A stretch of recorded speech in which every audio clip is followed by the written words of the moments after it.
안녕하세요. 행복씨앗입니다. 오늘도 시장을 정리하면서 하루를 마무리하는 시간을 가져볼 겁니다.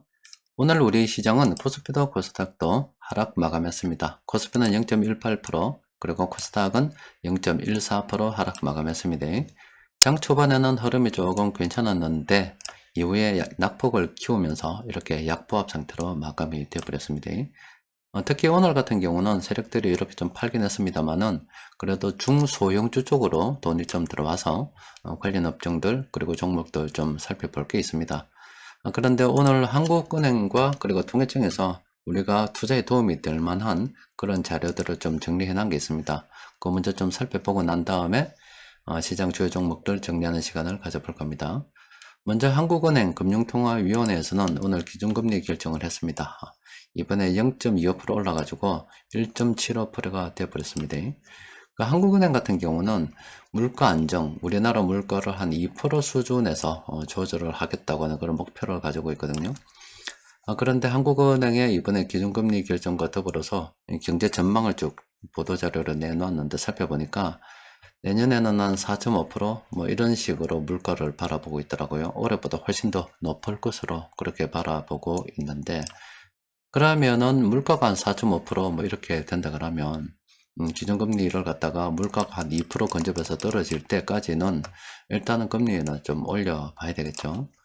물론 이 금리를 올린다고 해서 물가가 조정되는 건 아닙니다. 이 물가가 이렇게 높아지는 것은 전쟁의 영향도 있고 또 그리고 공급이 좀 원활하게 되지 않는 부분도 있기 때문에 이런 부분이 좀 해소가 되게 된다면은 기준금리를 올리는 데 있어서 좀 여유를 가질 수가 있겠죠. 올해 기준금리를 갖다가 4번 정도 더 올릴 수가 있습니다. 그러니까 금통위가 4번 더 예정이 돼 가지고 있는데 한번 그때마다 0.25%씩 올리게 되면 연말이 되었을 때는 한 2.75%까지 올릴 수 있다, 이렇게 우리가 예상을 하고 있는 게 좋겠습니다. 그런데 저게 기준금리잖아요. 금리가 저렇게 올라가게 되면 대출 연체 내지는 대출을 떼먹는 경우가 늘어납니다. 그래서 1금융권에서 만약에 한국은행 기준금리가 한 2.75% 올 연말에 2.75%가 됐다라고 하면은 여기다가 돈 떼는 경우도 있어서 조금 더 덧붙이죠. 그러면은 한 3, 4% 정도까지 받을 수가 있겠죠. 그런데 그건 어디까지나 1금융권에 대한 이야기고 또 대출에 따라서 담보가 있고 신용대출이 있는데 여튼 그런 대출의 성격이 신용에 가까워질수록 그리고 2금융권, 3금융권으로 나아갈수록 이렇게 금리는 기준금리가 높아짐에 따라서 훨씬 더 높게 받을 겁니다. 아마 기준금리를 현 상태로 그대로 유지한다더라도 경기가 좀 어려워져서 사람들이 대출 상환을 잘 못하게 되면은 그 나머지 사람들한테 은행이 그 부담을 떠넘기게 되죠. 그래 어쨌거나 저쨌거나 금리 부담은 우리가 한국은행 기준 금리보다 훨씬 더 높은 부담을 지게 됩니다. 금리가 이렇게 높아지는 것은 돈의 가치가 떨어졌기 때문에 그렇잖아요. 그런데 늘 말씀드렸다시피 사람들은 주식 투자하면 망한다라고 이야기하는데 사실은 그렇지가 않습니다. 이 2020년도 이 코로나 바이러스가 퍼졌을 그 무렵에 전 세계가 경쟁적으로 돈을 많이 풀었다 아닙니까? 그 결과 우리 자산시장, 주식시장도 폭등을 했고 그리고 부동산 시장도 폭등을 했습니다. 돈의 가치가 떨어졌기 때문에 이런 주식이나 부동산을 들고 있는 사람들은 이익을 받잖아요. 그런데 이때 그런 걸 들고 있지 못한 사람들은 상대적으로 가난해져 버렸죠. 또 그리고 그 이후에 돈이 많이 풀린 걸 지금 회사하는 그런 과정입니다. 그렇기 때문에 이렇게 기준금리를 올리고 있잖아요. 그 기준금리를 올리게 되면 물론 이렇게 부동산이나 주식을 보유한 사람들이 자산 가격이 좀 하락하는 그런 경우가 있겠죠. 그런데 그것보다 더 중요한 거는 대출 이자 부담이 늘어나기 시작한다 이 말이에요. 그러면은 아무래도 이런 걸 들고 있지 않은 사람들 같은 경우는 이 돈이 많이 풀려서 부동산 주식 가격이 오를 때는 상대적인 박탈감, 빈곤을 경험할 수밖에 없고 또 그리고 금리가 올라서 또 이자 부담이 늘어나게 되면은 그 역시 그걸 갖다가 다 떠안아야 되기 때문에 역시 힘들 수밖에 없습니다. 차라리 이런 거 들고 있는 사람들이야 정리를 해서 어떻게 한다 손 치더라도 이런 것 들고 있지 않은 사람들은 이래나 저래나 손해보기 마련이죠. 그래서 우리가 이 자본주의 세상을 살아가면서 특히 우리나라에는 잘못된 어떤 투자 습관이 널리 알려져 가지고 주식 투자하면 망한다 이야기하는데, 실제 망하는 것은 투자를 하지 않는 사람들이 망하는 거죠. 그 투자를 한다 손치더라도 너무 투자를 갖다가 투자답게 하지 못하고 로또처럼 그렇게 투기성으로 접근하다 보니까 사달라는 거지, 정상적으로 투자하게 되면은 절대 그렇지 않습니다. 그래서 여러분들께서 이 지금 금리가 올라가지고 자산 가격이 좀 조절이 되고 뭐 하지만은, 이 자본주의 세상을 살아가는 동안에는 늘 주식이나 부동산 가까이 해야 될 친구라는 것을 잊으면 안 됩니다. 일단 한국은행에서 오늘 기준금리를 올렸고, 앞으로 한 4번 정도 더 올릴 거고, 그러면 연말 되면 2.75%, 그리고 신용도, 신용대출, 담보대출을 아니면 1, 2, 3금융권에 따라서 차등은 있겠지만은, 대출 연체 내지는 파산하는 사람, 대출금을 갚지 못하는 사람들이 늘어날 수밖에 없기 때문에, 그런 걸 갖다가 기존 대출자에게 떠넘기게 되면은, 실제 우리가 부담하는 그 돈은, 이자는 훨씬 더 늘어날 겁니다. 금융 부담이 상당히 늘어날 수 있다. 이걸 우리가 예상을 좀 해야 되고, 만약에 기준금리를 갖다가 올리는데, 물가를 잡기 위해서 올리는데, 러시아가 지금 그 전쟁이 어떻게 되는지, 우크라이나 쪽에서, 또 그리고 중국이 어떻게 되는지 따라서 전쟁이 빨리 종료가 되어서 에너지 곡물 가격이 안정을 되찾거나, 중국에 좀 변화가 있어서 중국이 세계 공장 역할을 좀 제대로 해내고 한다면은 물가 상승 압력이 좀 더 둔해지겠죠. 그러면 기준금리가 1%까지 상승하지 않을 수도 있습니다.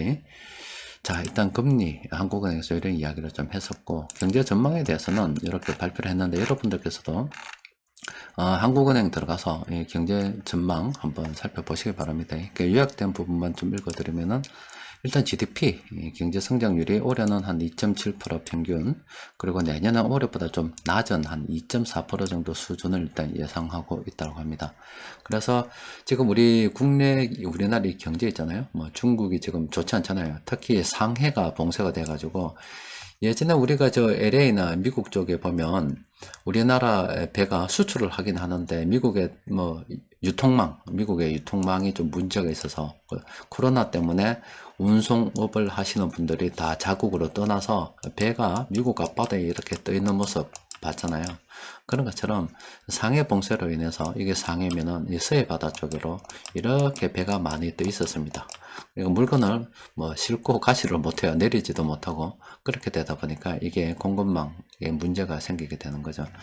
하여튼 이런 여러 가지 우크라이나 이 전쟁 관련해서 물가가 지금, 우리나라는 직접적인 영향을 받을 수밖에 없잖아요. 우리나라 가진 게 없기 때문에 영향을 받을 수밖에 없고. 그런데 우리가 여기 조금 관심을 가지고 좀 살펴봐야 되는 것은, 요 민간 소비 관련해서 있죠. 거리두기 해제에 따라서 이렇게 조금 회복되는 부분이 있습니다. 그래서 그쪽이 어느 쪽을 보면은 서비스업, 그러니까 대면 서비스업 쪽으로 우리가 관심을 가지고 좀 살펴봐야 되거든요. 지난 코로나 기간 동안에 비대면 서비스를 해가지고 오토바이 타고 엄청 다니시는 분들 많았잖아요. 그리고 집에서 전화로 웬만하면 다 해결을 하려고 했는데, 이제 밖으로 나오니까 이 대면, 사람들을 직접 만나는 서비스 쪽이 괜찮다 이 말이에요. 사람들을 직접 만나면은 이제 음식료 쪽이 되겠죠. 만나서 직접 식사를 하니까 그 음식료업이 우리 괜찮다 생각할 수가 있습니다. 또 그리고 사람들이 어디 놀러 가면은 자야 될 거 아닙니까? 숙박도 괜찮겠죠. 놀러 가다 보면은 아니면 비행기를 타고 가야 되기 때문에 운송업종도 괜찮습니다. 그리고 또 여행 계획을 짜서 어디 상품으로 간다 그러면은 여행업도 우리가 괜찮다라고 볼 수가 있겠죠. 또 그러면은 또 면세점 이런 것도 괜찮고, 호텔 쪽도 괜찮고, 이런 대면 쪽 있죠. 대면 쪽은 우리가 관심을 가지고 좀 살펴봐야 됩니다.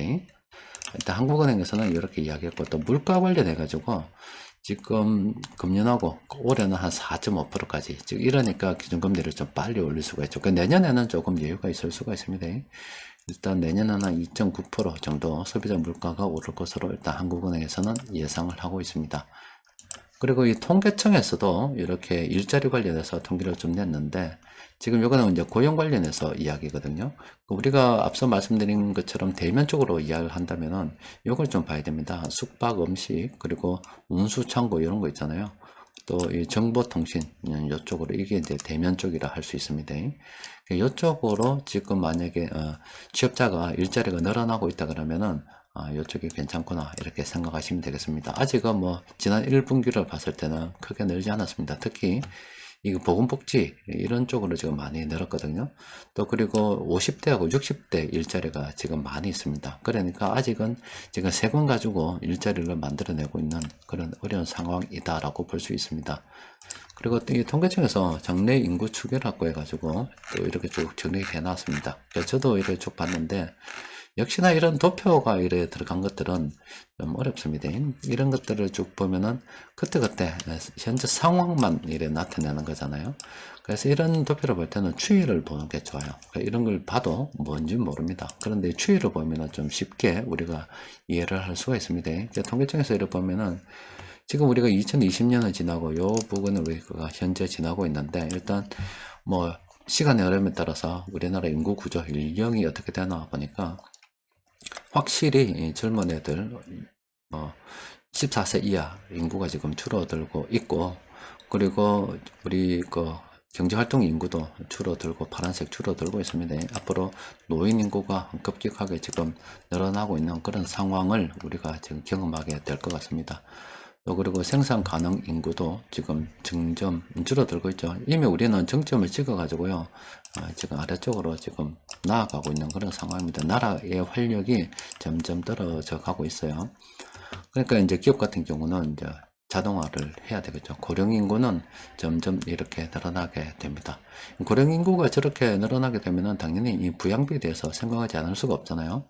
그래서 지금 노인 인구, 우리 노인에 대한 어떤 여러 가지 부양에 대한 비용이 점점 더 늘어나고 있습니다. 예전에는 뭐 어린이들 부양이 늘어났다면은 이제 노인에 대한 부양이 늘어나게 돼 있습니다. 그러면 인구가 저렇게 자꾸 늙어가고 중위 연령도 한번 볼까요? 본 김에 우리 중위 연령을 보면은 나라가 지금 상당히 늙어가고 있는 중이죠. 2020년에 43.7세가 우리나라 중간 연령이었습니다. 2030년이 되면 거의 50세가 됩니다. 2030년 몇 년 남지 않았습니다. 2040년이 되면 54.6세. 이게 나라에 나중에 되면은 진짜 정말로 어르신들밖에 없는 그런 지금 상황이 되어버렸습니다. 우리 시골에 있는 그 형님들 보면은 지금 몇 년이 좀 더 흘렀으니까 시골에 보면은 이래 정부에서 돈을 들여서 그 마을마다 이렇게 회관처럼 지어준 게 있습니다. 거기 노인정도 있는데 그때 형님이 한 65세, 지금 몇 년 됐습니다. 지금 70 정도 됐죠. 65세였는데 이제 여기 노인에 가입하려고 그러니까 새파랗게 젊은 게 들어온다고 그랬대요. 하여튼 지금 70인데 지금도 막내입니다. 65세 그때는 젊은이로 속했고 지금 70이 좀 넘었습니다만은 지금도 젊은이입니다.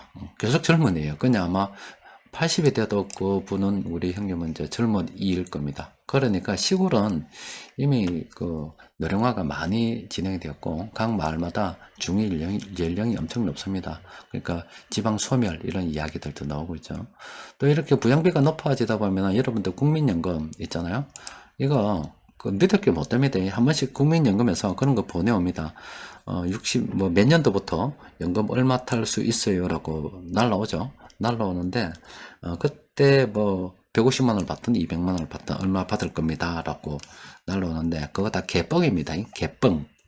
그럴 수밖에 없다니까. 이게 자꾸 노인 인구가 이렇게 늘어나서 인구 구조를 보면은 노인 인구가 늘어나서 부양 지출이 늘어나는데 연금도 어떻게 이게 감당이 되겠어요. 그러니까 지금 현재 정부에서 대통령 지난번에서도 그 공약으로 이거 국민연금 더 내고 덜 받는 쪽으로 하겠다. 지금 이런 식으로 됐잖아요. 지난 정부에서도 국민연금 이거 한 손대려고 한번 했다가 지금 뭐 강력한 국민들의 반발에 부딪혔죠. 이번에도 연금개혁 하면은 인기는 없습니다. 그런데 그래 될 것 같아요. 저도 뭐 지금 계속 연금을 계속 내고 적립을 하고 있는데 절대 그거 다 받는다 생각을 안 합니다. 그래서 연금으로 부족하기 때문에 안 되는 거 알고 있기 때문에 주식 투자도 하고 부동산도 하고 이런 식으로 해서 뭐 부동산은 임대소득 그리고 주식 같은 경우는 배당소득 이런 것에 대해서 연금 이외의 소득에 대해서도 고민하고 있으니까 이렇게 투자 활동을 하는 거지 오롯이 이 연금에다가 어떤 기댄다 이거는 택도 없는 이야기입니다. 두 가지 측면에서 하는데 하나는 법을 바꿔가지고요 연금을 강제로 깎아버리니까 안 되고 두 번째는 돈을 자꾸 찍어내서 연금을 갖다가 돈 가치가 떨어지니까 받는다 손치더라도 정말로 용돈 연금밖에 안 되기 때문에 그래서 연금에 의지할 수는 없는 겁니다. 그렇기 때문에 투자를 진행하고 있는 거예요. 앞으로 참 이래 나라가 점점 어려워지고 있는 그런 상황입니다. 이번에 중국을 갖다가 제외하고 중국 이외 국가들이 모여서 우리도 참가를 했잖아요. 뭐 기술동맹 뭐 이런 거 한다 하는데 사실 그런 거 이렇게 보면은 이 중국 놈들이 정말로 저 새끼들 좀 오만하고 돌대가리들입니다. 지금 전 세계 물가가 높아지는 것도 중국이 제로 코로나로 인해서 뭐 봉쇄를 해서 그렇죠. 근데 사실 중국 입장에서는 제로 코로나를 할 수밖에 없습니다. 왜 그러냐면은 이 중국이 인구가 굉장히 많잖아요. 중국 인구가 굉장히 많은데 그 중국이 모든 면에서 도시처럼 다 발전한 게 아니다. 시골 같은 경우는 아직도 낙후된 지역이 엄청나게 많습니다. 그런데 우리가 그 미국에서 화이자나 모더나 백신 들고 왔을 때 우리나라에 오면 우리나라는 뭐 중국토가 그래도 골고루 고르게 잘 발전이 되어 있는 편입니다. 그런데 설비가 필요하잖아요. 그 냉동 보관을 몇십 도, 영하 몇십 도에서 냉동 보관을 해야 되는데 중국에는 그 시골에 그 냉동 보관을 할 상황이 아니다 아닙니까? 그렇기 때문에 중국은 미국에 있는 모더나 이런 거 도입을 못 하는 거예요. 그러니까 걔들 저거 자국의 백신 가지고 돌리고 있는 거죠. 그러니까 모든 국민들한테 백신을 다 맞출 수 없는 사정이 있기 때문에 충분히 이해가 되죠. 사정이 있기 때문에 제로 코로나 정책을 펴고 있는데 아마 그게 지금 이제 봉쇄로 나타나게 되고. 근데 우리나라 같은 경우는 이제 워낙 치고받고 많이 싸워가지고 바이러스에 막 좀 둔해져서 지금 막 다닙니다만은 이제 예전보다 훨씬 나아졌잖아요. 바이러스 건너는 사람들 이제 별로 없죠. 근데 중국이나 북한은 엄청 겁나 인프라가 안 돼서 이제 백신을 갖다가 우리만큼 많이 보급을 못했다라고 볼 수 있어요. 그런데 그런 가운데서도 이 자식들이 어떻게 하면 중국을 갖다가 발전시킬까 그런 대가리를 쓴 게 아니에요. 중국 저 지도부들이 어떻게 하면 권력을 장기적으로 끌고 가서 독재를 좀 할 수 있을까 이쪽으로 대가리를 계속 돌렸거든. 경제가 일단 2순위고 1순위는 이 권력이었거든. 우리나라도 마찬가지입니다. 우리나라의 경제를 갖다 1순위로 해서 어떻게 하면 국민들이 더 잘 먹고 잘 사는 길이 없을까요? 정치인들이 이런 고민을 하면은 좋겠죠. 그런데 그거는 2순위로 접어들고 어떻게 하면 우리 권력을 한 2, 30년 더 해묵을 수 있을까? 뭐 살아생전에 권력이나 계속 잡고 국회의원 무슨 일 뭐 해가지고 계속 월급이나 타고 이런 식으로 권력 유지에만 급급하게 되면은 나라 사달 납니다. 중국이 그렇게 권력에 대해서 계속 그렇게 집착을 하고 유지하는 덕분에 이 자식들이 뭐 제대로 이 대외 경제 이런 거 생각을 안 했죠. 그렇게 되다 보니까 이 중국이 봉쇄 정책도 좀 문제가 있었고 권력 유지를 때문에 다른 나라 관계에서도 좀 수월했죠. 근데 이 자식들이 이제 저거가 전 세계에 있어서도 중국의 권력을 갖다 과시하고 막 지배를 하려고 하다 보니까 미국하고는 좀 다른 겁니다. 호주 난리 났다니까. 호주에서 와인 뭐 가지고 오지 마라. 뭐 호주에서 물건 석탄 수입하지 마라. 이런 식으로 해서 그걸 갖다가 이 무기화 시켜가지고 우리도 얼마 전에 그 중국 사드 보복했을 때 굉장히 힘들었죠. 또 그리고 중국에서 요소수 수출 금지해버리니까 이 자원을 갖다 무기로 해가지고 다른 나라를 막 갈구고 통제하고 지배하려고 한다 이 말입니다. 그러니까 이게 다른 나라에 이익이 열받는 거예요. 만약에 중국이 반도체 아니면 AI 이쪽으로 미래 산업까지도 저런 식으로 독점을 해서 세계 공장 역할을 하게 되면은 이 새끼들이 그런 자원을 무기화시켜서 다른 나라를 굴복시키려고 그러고 저거 밑을 두려고 그러고 아예 가져가 버리려고 하다 보니까 이제 미국이나 이 다른 나라들이 이게 알은 거예요. 우리도 요소수 대란, 뭐 사드 보복, 지금도 중국에서 언제든지 우리한테 보복할 수 있잖아요. 그걸 경험했기 때문에 이 탈중국입니다. 탈중국. 중국의 공장을 둬서 안 되겠구나. 저 새끼들은 믿을 만한 놈이 못 된다. 더 저기들 뭐 독재를 위해서는 뭐 세계 질서, 뭐 경제, 남 이런 거 없고 그냥 오로지 중국이 저거 나라 지 생각뿐이구나 이런 걸 알게 된 거예요. 그래서 중국 빼고 다른 나라들끼리 모여서 적어도 우리 반도체 산업은 어떻게 한번 해보자. 공급망을 이렇게 한번 만들어 보자. 이렇게 이거는 중국이 그동안에 했던 오만함 때문에 이런 것들이 만들어진 거예요. 미국하고 중국하고 패권 전쟁 사이도 있지만은 잘 나갈 때 사람들이 옆에 또 둘러보고 이렇게 함께 갈 생각을 해야 되는데, 남이야 뒤지든지 말든지 지 혼자만 잘 살고, 뭐 우리도 지금 뭐 중국은 대국, 다른 나라는 소국, 개소국 난리잖아. 심지어 우리나라 대통령이 갔는데 혼자 밥 처먹도록 나는 나라가 저 새끼들 아닙니까? 자, 지금 세계가 그렇게 돌아가고 있어요. 하여튼 여튼 우리나라도 지금 상당히 어려운 그런 상황입니다. 여튼 뭐 이래 정리를 좀 해보면 일단 금리는 올랐고요. 그리고 앞으로도 한 1% 정도 더 오를 것 같고, 지금 대면 서비스업 쪽으로 우리는 당분간 좀 관심을 가지는 게 좋겠다. 이 정도로 일단 정리해 놓도록 합시다. 오늘 시장 수급을 들여다보면은 중소형주 쪽으로는 조금 괜찮았습니다. 이런 쪽으로는 좀 괜찮았어요. 대형주 쪽으로, 특히 이 전기전자 쪽으로 매도가 많았지, 그 나머지 업종들은 이거 수급이 그렇게 나쁜 건 아니었습니다. 일단 괜찮습니다. 오늘은 괜찮았어요. 세력들이 공통적으로 매수한 종목이 14종목인데, 아직은 뭐 시장 상황이 그렇다 보니까 플랜 A로 쭉 정리를 해보니까 별게 없어요. 한 요 정도는 우리가 관심을 가지고 좀 살펴봐야 되겠죠. 얼마 전에 우리나라도 그랬죠. 이 원전도 좀 위험하고 뭐 하다 보니까 러시아에서 지금 가스관에 연결해서, 물론 가스관에 연결하면 우리나라도 원자재 재료를 갖다 싸게 구입하니까 도움은 많이 되죠. 그런데 지금 유럽이 된통 당해봤다 아닙니까? 특히 동유럽 쪽은 러시아에서 가스를 안 쏴주면 그냥 나라 망하게 생겼습니다. 그래서 러시아로부터 벗어나자, 중국으로부터 벗어나자, 이런 움직임이 지금 전 세계에 지금 퍼지고 있는 그런 상황입니다. 자, 일단 요 세 종목은 관심을 가지고 좀 살펴봐야 되겠고요. 변곡점 지표를 통해서 살펴보면은 오늘도 뭐 관심을 가져볼 거는 별로 없어요. 일단 크게 보면은 요 상승 반전 신호가 최근 좀 나오고 있다. 요거는 좀 관심을 가져봐야 됩니다. 그리고 좀 더 정리하면은 중소형주 쪽이 괜찮고, 그리고 대면 서비스업을 우리가 좀 관심을 가져봐야 된다. 요게 지금 당분간 투자의 포인트가 되는 겁니다. 자, 일단 요 종목들은 좀 올랐습니다. LG 헬로비전도 좀 올랐고, 뭐 SGNG도 좀 올랐고, 단기적으로 올라서 이런 종목들은 지금 조심해야 되는 그런 상황입니다. 단기적으로 지금 이런 종목은 좀 많이 올랐죠. 좀 조심해야 되고, 이런 종목들은 뭐 단기적으로 상승도 예상할 수 있습니다만은, 아직 이 카운트로 봐서는 좀 더 기다려야 되는 그런 상황입니다.